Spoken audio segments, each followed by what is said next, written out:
In that area, also in lower unskilled labor, employment has gone down, but what has gone down in the upper echelon is quite alarming in the past 8 years. So you can actually see and say that there has been a particularly unfriendly working environment for women at the higher levels where a lot of decision making takes place, particularly in the past 8 years. So that there's a 9.5% decrease in women in those areas. Okay, if we added women philanthropists to our list, we would really have such a huge list of women working in Iran that it would cover most of the program. It wouldn't even get to entrepreneurs or Kara Farinan. So I thought I'll just use one example of an Iranian woman philanthropist who's also contributed very nicely to employment, because her institutions employ a lot of women, and that's a lot of other people, in need of employment. That's Saideh Rots. She's also an author. A book she wrote about Shams, the teacher of Rumi, became a bestseller and actually went through 15 different editions, but we're not focusing on that. She was born in 1330 in a family which really valued social cultural education, worked for the foreign ministry as a consultant, got married, and traveled to Germany and to South Asia, and that gave her a lot of contact with other cultures. Her second child came down with cancer, and in that process, she realized how tremendously difficult it was to care for a sick child, and decided that this is something that she should help other people do so that they are free from the problems that prevent them from the actual care for the child. We actually have a short 5-minute Skype with her, which we recorded yesterday because it's so unpredictable to go online here, and later in the program you'll hear her voice for 5 minutes. This is her in her institution. You can see a very young patient there walking, so there's a tremendous coverage for these sick children. She basically went out there fundraising, creating something from nothing, and it's now one of the most effective, if not the largest, cancer treatment center for children in Iran. And here is a cancer survivor thanking her just this year in the celebration that they had about, I think, a few weeks ago. And there are people young children who survived, who went to university, who went to jobs, and so she's really creating a culture of getting rid of the taboo of cancer and providing the care that these children need. Now, 2 women entrepreneurs, and despite the fact that the past 8 years hasn't really been very friendly for women in the workforce, the women entrepreneurs and Kara Farinan have been out there creating situation. Here is one of them, Farideh Meshkat. She is the founder and CEO of a transportation company.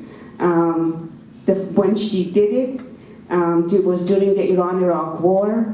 It was something that was viewed as completely a male job. People frequently told him, "What are you doing here? What are you doing in this business? Or, is your hijab, your cover okay? Don't sit too close to me. You're not, my relative. I'm committing sin," and things like that. So it was a very unfriendly environment. But she became so well known that she became a model for women in that field. Further out there, in the villages of Mashhad and Amirabad, Sadiqeh Giahi created a network in local agriculture and husbandry, She comes from an elementary education. She had 5 years of school. That's all the community had given her. And she created so many jobs in the people around her, became one of the most important figures in that area, politically and socially, as well as educationally. Mehri Javadzadeh, CEO of Seper Corporation in the business area, she received the first prize for the first successful exporter from Iran. And this was so unusual that the announcer called her name Mehdi, which is a male name. So he obviously thought there was a misspelling, that this can't be a woman, so she announced her as Mehdi Javadzadeh, which in fact, of course, he was corrected. This is Mahrokh Fallahi, started a whole business of animal husbandry in the Tehran and surrounding area.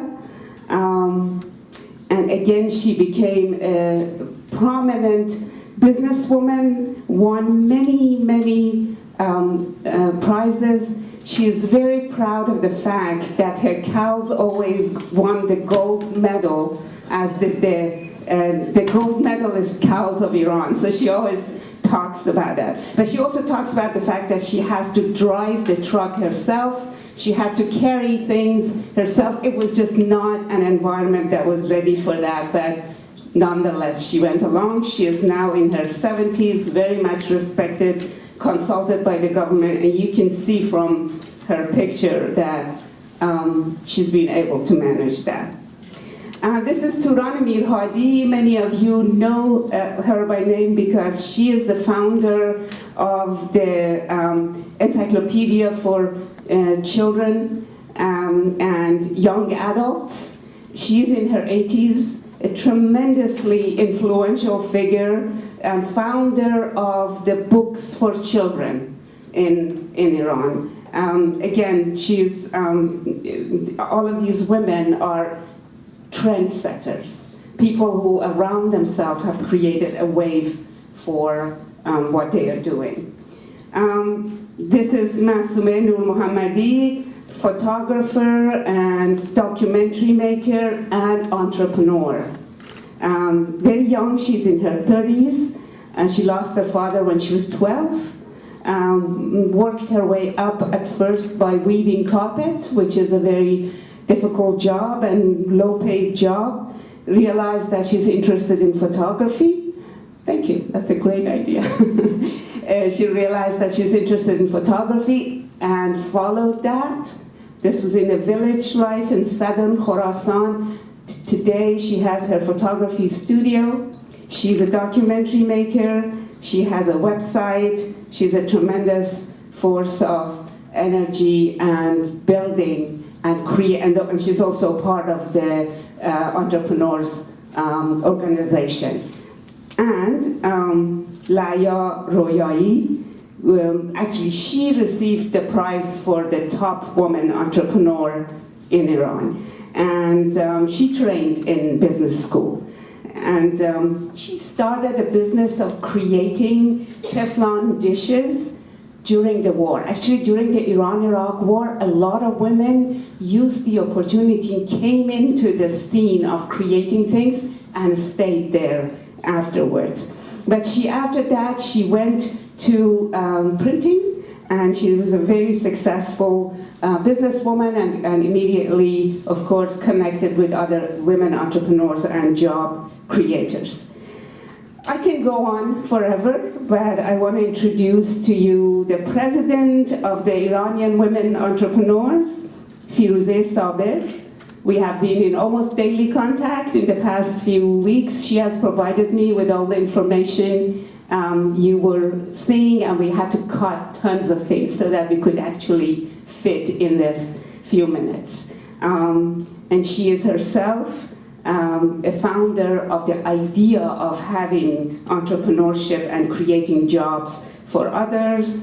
as well as basically reporting on it, because she was a reporter for the Iranian television, so that the news actually would get out, so that the newsreaders wouldn't read Mehri Mehdi, because they're not used to having women on the business scene. So with that, I'm going to stop talking anymore, and I think we're going to have a very slight change in the program because our dancers are here, and then after that I'm going to invite two of great friends and activists in the community of fundraising and philanthropy and entrepreneurship here in this community, and also connected with Iran, to tell us about what, enlighten us more about the situation. Thank you very much, and we'll in for a wonderful set of programs. Hope you very much enjoy and stay in touch with us. Thank you.